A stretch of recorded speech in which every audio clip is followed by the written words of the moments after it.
very good morning. You're watching Breakfast News on Rajya Sabha TV. I'm Tina Jha. Let's start the bulletin with the top stories. Centre to unveil blueprint for startups in the country on the 16th of January next year. In final Mann Ki Baat address for the year, Prime Minister says Startup India, Stand Up India seeks to boost entrepreneurship at grassroots.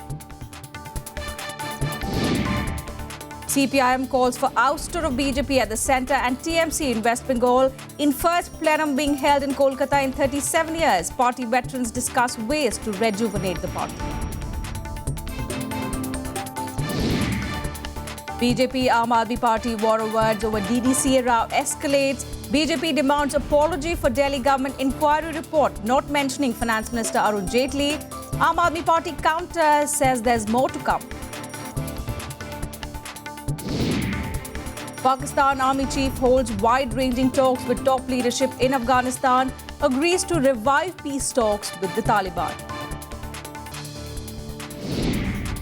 And major win for Iraqi forces after 6 days of fierce clashes against the Islamic State. Security forces capture government complex in central Ramadi. Our top focus this morning, the CPIM has called for the removal of the BJP and the TMC from power at the centre and in West Bengal respectively. The first day of the party's 5-day plenum is being held in Kolkata to discuss ways to rejuvenate it. The top brass of the party converged in the city and underscored the need for reaching out to secular and democratic forces besides the masses to bring back into the party fold those who've got alienated. Party leaders alleged that while the BJP is spreading communalism, they accuse the TMC of destroying the poor in West Bengal. Since its ouster from power in Bengal in 2011, the CPIM has been looking for ways to revive itself. This is the first party plenum being held in more than 37 years. More than 400 leaders, including Politburo and Central Committee members, are attending the meeting.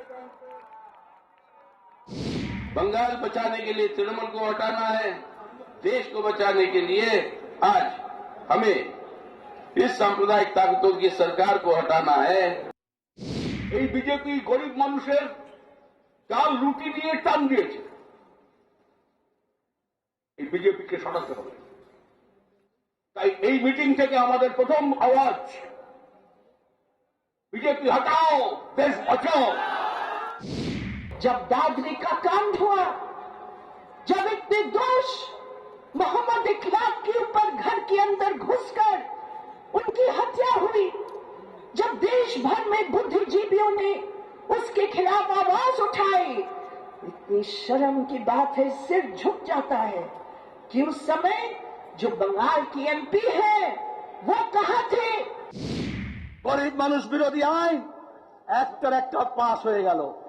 তৃণমূলের এতগুলো MP দিদি বলে দিয়েছেন speak not. Modi Amit Shah রেগে যায়, বাবা এমন কোনো কথা বলিস না। Huge rally of CPM in Kolkata's Brigade ground is proof that party still enjoys a good mass base in the state. But if party wants to make a comeback in 2016 elections, then this plenum has to give a clear political tactical line to its cadre.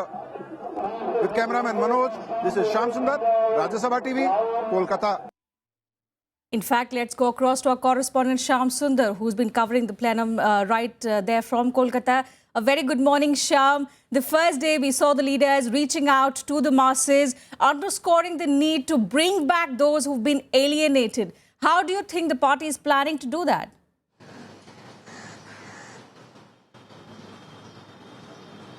Well, you are right, Tina. State Secretary of CPM in West Bengal, Mr. Suryakant Mishra, though he was very happy the way crowd turned out in Brigade rally, but he said that though the cadre of the party is still with the party in party struggles, but as the party was holding that rally, party is worried that as far as general masses, general common people of the state is concerned, party need to reach out to those masses, and they have to bring back those masses to the party. When we saw yesterday CPM leaders, one after other, they insisted that Mamata Banerjee and Narendra Modi, there is no difference as far as communalism is concerned or economic policies are concerned. So CPM leaders realize that they need to chalk out a foolproof strategy in this plenum to bring back masses of West Bengal if they have to stay as a comeback in 2060 assembly elections. Also, the party is giving out a call that, there is need to uproot the BJP from the centre and the Trinamool Congress from the state. You are speaking to leaders there. There's, of course, a mass gathering of all the leaders of the party. Can you get a sense of the strategy which the party is going to announce, or maybe the party is going to work on in the near future?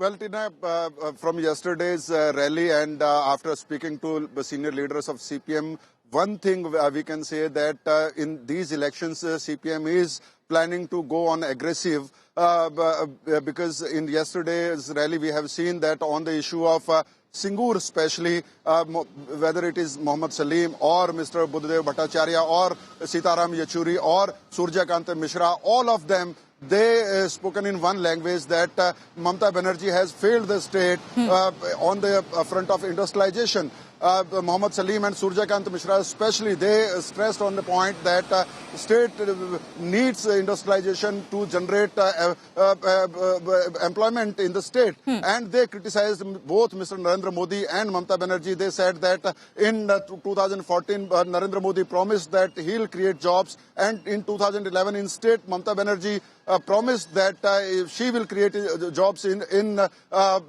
West Bengal. And Mr. Buddhadev Bhattacharya said that after that, farmers are committing suicides, tea gardens are not open, and even tea gardens owned by a member of parliament from Trinamool Congress, salaries of employees are not paid there. So they stressed the need on the industrialization, and they defended Mr. Buddhadev Bhattacharya. And this point has to be noted because earlier party was criticizing Mr. Buddhadev Bhattacharya, especially on the issue of Singur and Nandigram. This CPM said that he didn't take party into the confidence. But in yesterday's rally, they said that Buddhadev Bhattacharya's decision was right to industrialize the state, to create jobs. And in yesterday's rally, CPM leaders promised that if they come back to the power, they will start industrialization and they will start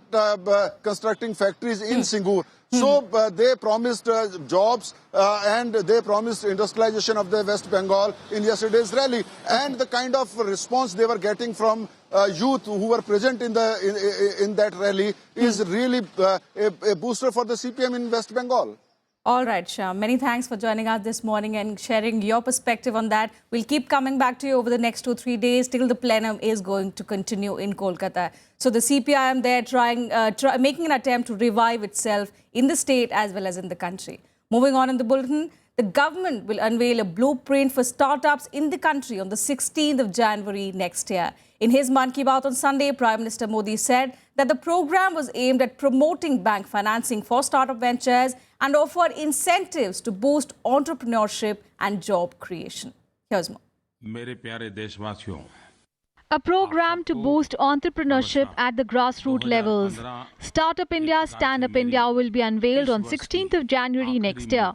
In his last edition of radio program Mann Ki Baat for this year, Prime Minister Narendra Modi said that the program focuses on ensuring benefits to youth from the lowest strata of the society. It will be connected to the country's IITs, IIMs, central universities and NITs. क्या Bharat startup capital बन सकता है? क्या हमारे राज्यों के बीच नौजवानों के लिए एक उत्तम अवसर के रूप में नए स्टार्टअप, अनेकविध स्टार्टअप, नए इनोवेशन, चाहे मैन्युफैक्चरिंग में हो, चाहे सर्विस सेक्टर में हो, चाहे एग्रीकल्चर में हो, हर चीज में नयापन, नया तरीका, नई सोच। दुनिया इनोवेशन के बिना आगे बढ़ती ही नहीं है। PM Modi also urged the nation to address the persons with disabilities as Divyang, meaning divine body. He spoke about the recently launched Accessible India program to make transport, hospitals, school buildings, parkings and lifts disabled friendly. The PM also hailed the direct benefit scheme for LPG subsidy, saying that the scheme Pehel has made it to the Guinness Book of World Records. क्यों न हम हमारे देश में विकलांग की जगह पर दिव्यांग शब्द का उपयोग करें। ये वो लोग हैं जिनके पास वो ऐसा एक अंग है या एक से अधिक ऐसे अंग हैं जिसमें दिव्यता है। However, the Congress questioned Modi's silence on his latest talks with Pakistan. Modi had briefly stopped over in Lahore to meet his Pakistani counterpart Nawaz Sharif on Friday after a visit to Russia and a stopover in Kabul. Country does not know what transpired between him and Nawaz Sharif. And it is very dangerous to outsource diplomacy to corporates. If corporates or oligarchs become the people who are midwifing relationships between two countries, it's an extremely dangerous precedent. Mann Ki Baat is not a political platform. And those political parties who constantly try to politicize it need to reflect that when it's not a political platform, why make an attempt to do so? Prime Minister Modi also extended his warm greetings to the people of the country on the upcoming New Year. Bureau Report, Rajya Sabha TV. And the Congress Party will mark its 131st foundation day today. The party was founded this day back in 1885. Several programs have been planned across various states to mark the day. In Delhi, Congress President Sonia Gandhi will unfurl the party flag at the AICC headquarters. In Andhra Pradesh, celebrations are being held in a big way in Nellore city. Pradesh Congress Committee President N. Raghuveera Reddy will flag off a huge rally marking the occasion and will also address a convention. In Jharkhand, the main function will be held at the JPCC headquarters in Ranchi. Apart from this, programs will also be organized at all district and block headquarters of the party. Celebrations have also been organized by the Congress in Vadodara in Gujarat. And Finance Minister Arun Jaitley has said that India did well in 2015 despite the global economic turmoil. Laying the roadmap for 2016, Jaitley said that rolling out GST, rationalizing direct taxes and ensuring further ease of doing business will be at the top of his agenda in the coming new year. The Finance Minister also promised more money into physical and social infrastructure in 2016. He said it is cynical to say that the economy has not taken off. He further said India has been the bright spot with growth prospects of 7 to 7.5% despite global slowdown and adversities. And the war of words between the BJP and the Aam Aadmi Party over the DDCA row has escalated further. Soon after it was revealed that a Delhi government inquiry report has given a clean chit to Finance Minister Arun Jaitley, the BJP demanded public apology from the ruling Aam Aadmi Party government in Delhi. Chief Minister Arvind Kejriwal hit back, saying the findings of the committee is being misinterpreted as there's more to come in the report.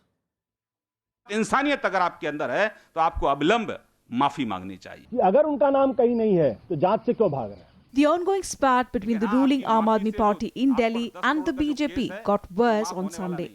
Hours after a 3-member report of the Delhi government found no evidence against Finance Minister Arun Jaitley in the DDCA scam, the BJP demanded a public apology from Delhi Chief Minister Arvind Kejriwal for levelling false allegations against the senior union minister. Delhi के मुख्यमंत्री अरविंद केजरीवाल जी अपना सारा attack और allegation जिस file के ऊपर उन्होंने basis बनाया उसकी सच्चाई सामने आ गई है और उस सच्चाई से ये जाहिर होता है, ये सबूत मिलता है, ये बिल्कुल साफ हो जाता है कि इसमें फाइनेंस मिनिस्टर अरुण जेटली जी का ना नाम है, ना उनके खिलाफ कोई एलिगेशन है, ना उनके खिलाफ कोई इशारा है। हमारा मानना है कि उनको अरुण जेटली जी से माफ़ी मांगनी चाहिए और जहां पे जेटली जी ने उनके खिलाफ कोर्ट में जो डेफेमेशन का केस किया है उस कोर्ट में भी जाके वो अपनी गलती इकरार करें। The Aam Aadmi Party was quick to retort. Party leader Ashutosh took a dig at the BJP, saying the commission, which was earlier rubbished, is now being considered as a sacred book. जिस inquiry committee की report को ये धर्मग्रंथ मान के चल रहे हैं, जिसको पहले तो ये नकार रहे थे और अब वो धर्मग्रंथ मान रहे हैं, उस इंक्वायरी कमेटी के हवाले से मैं कहना चाहता हूं, उसके पैरा 6.24 जो कंक्लूजन में है, जो रिकमेंडेशंस है, वो कहती है the government should consider appointing a commission of inquiry under the Commission of Inquiry Act to probe various wrongdoings, allegations, among other related issues against DDCA. Arvind Kejriwal too stepped up attack on the BJP on social media. In a tweet message, he once again accused the party of defending corruption. Meanwhile, Deputy Chief Minister Manish Sisodia accused the CBI of trying to defame his superior as well as bureaucrats in the Delhi government. He shot off a letter to CBI Director Anil Kumar, asking him to fix responsibility for news leaks in the media allegedly made to taint the Aam Aadmi Party government's image. Bureau Report, Rajya Sabha TV. And now a look at the stories that will develop through the day in our segment The Day Ahead. Polling for 11 urban bodies, including one municipal corporation, 4 municipal councils in Chhattisgarh will be held today. Voting will be held from 7 a.m. till 3 p.m. in Naxal-affected areas, while the remaining civic bodies will have polling from 8 a.m. to 5 p.m. Fate of more than 1,000 candidates will be decided by 6,20,110 voters. Results will be announced on the 31st of December.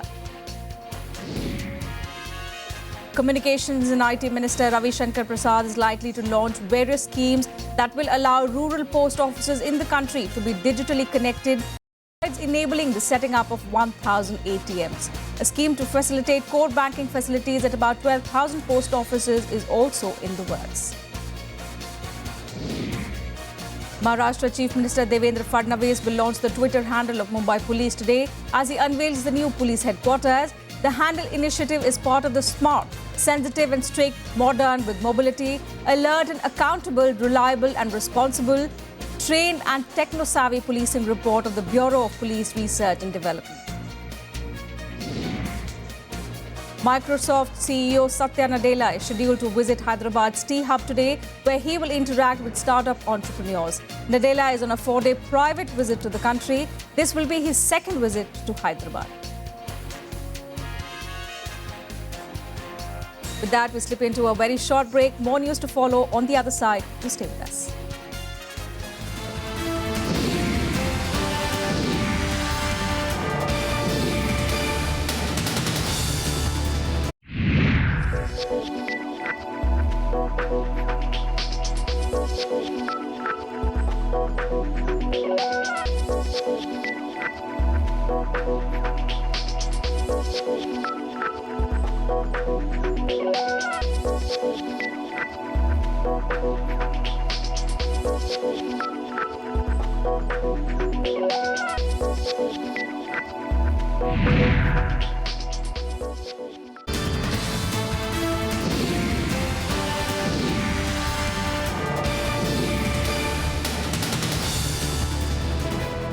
Welcome back. Here with Breakfast News on Rajya Sabha TV. Well, President Pranab Mukherjee has stressed on the need to impart quality education and promotion of skill development. Addressing the 98th Annual Conference of Indian Economic Association in Hyderabad, President Mukherjee said there is a need to draw inspiration from the ancient era when India was home to renowned higher learning institutes that attracted foreign scholars. He wrote that despite having a vast higher education system, only a couple of Indian institutes figured in the global top 200, and that too recently. He called on the need to focus on the quality of education. Not a single Indian universities out of 700 plus, 16 IITs, 30 NITs, scores of IIMs. Not a single institution find its place in the list of 200 top world-class universities. The need of the hour, therefore, today is to focus not only on education per se, but more important, the quality of education. Well, news now from across the border. The all-powerful head of the Pakistani army, General Raheel Sharif, was in Kabul yesterday to revive the stalled peace talks with Taliban.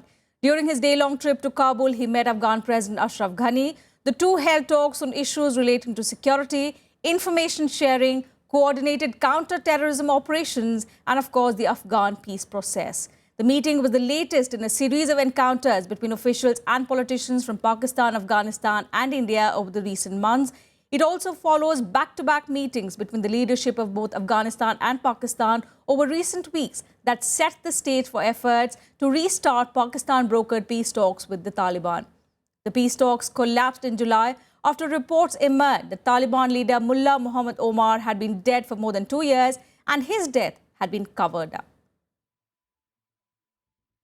And news now from another neighbor. A top Madhesi leader, Rajendra Mahota, was injured in a clash with the Nepal police along with 15 others during a protest near Viratnagar on the Indo-Nepal border on Saturday.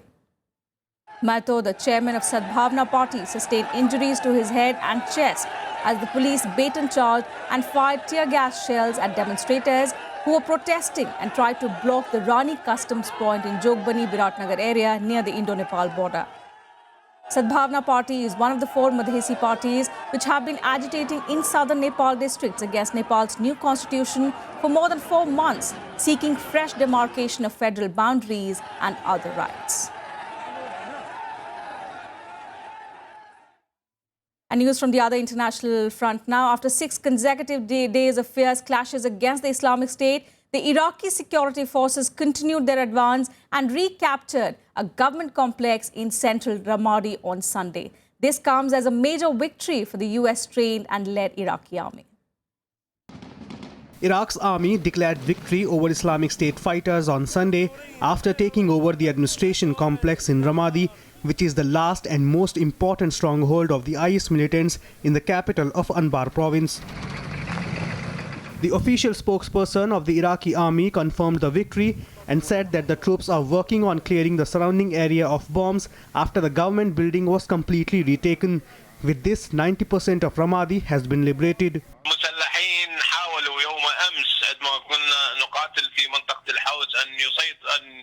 أن يمنعوا القوات من أن تدخل إلى هذه المنطقة، لكن كانت هناك ضربات قوية من قبل طيران التحالف الدولي والقوى الجوية.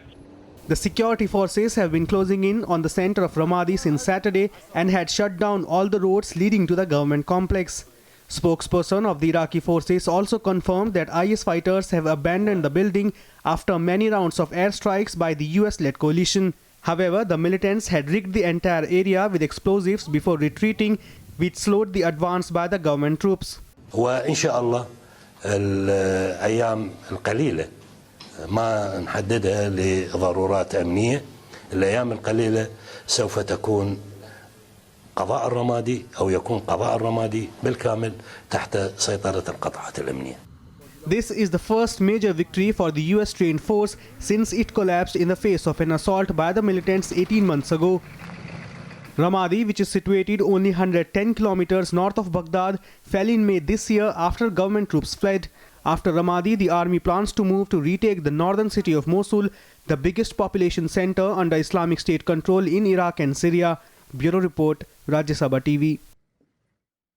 China's parliament has passed a new controversial anti-terrorism law. The new law requires technology firms to hand over sensitive information such as encryption keys to the government. The new legislation also allows the military to venture overseas on counter-terror operations. Chinese officials say their country faces a growing threat from militants and the separatists, especially in its unruly western region of Xinjiang, where hundreds have died in violence in the past few years. The law has attracted deep concern in Western capitals, not only because of worries it could violate human rights such as freedom of speech, but because of cyber provisions. US President Barack Obama has said that he had raised concerns about the law directly with Chinese President Xi Jinping. 在现有法律规定的基础上，制定一部专门的反恐怖主义法，既是当前打击恐怖主义的现实需要，也是我国的国际责任。它的出台必将为我依法打击暴恐活动这样的规定不会影响相关企业的一些正常的经营活动，也不存在说是利用这个规定来做后门，然后来侵犯企业的知识产权啊，或者说是像您刚刚提到的，通过这样手段来这个。 And a look now at other international stories in the world wrap. At least 11 people died and dozens were injured in a string of strong tornadoes that swept through Dallas area in Texas. Tornadoes packed with torrential rains caused substantial damage, toppled houses, cut power lines and disrupted the transport system. More than 600 structures in North Texas suffered damage from the tornadoes and storms. UK's West Yorkshire is suffering its worst flooding in 70 years. Vehicles left along the flooded streets barely emerged from muddy streams as rivers were inundated with water. Up to a month's worth of rain has fallen across northern England in recent days, and floodwaters have hit cities and towns including Manchester, Rochdale and Leeds. Around 100 British soldiers are helping emergency services. Israeli forces shot dead 2 Palestinians aged 17 and 23 who stabbed and wounded an Israeli soldier in the occupied West Bank on Sunday. It was the latest attack in 12 weeks of heightened violence. The surge in violence has been fueled by Palestinians' frustration over Israel's 48-year occupation and the expansion of settlements in those territories. A man claiming to be the new leader of Syria's most powerful rebel group said his fighters remain defiant despite the death of their former leader. The top Syrian insurgent and head of Jaish al-Islam, Zahran Aloush, was killed in an aerial raid that targeted the group's headquarters.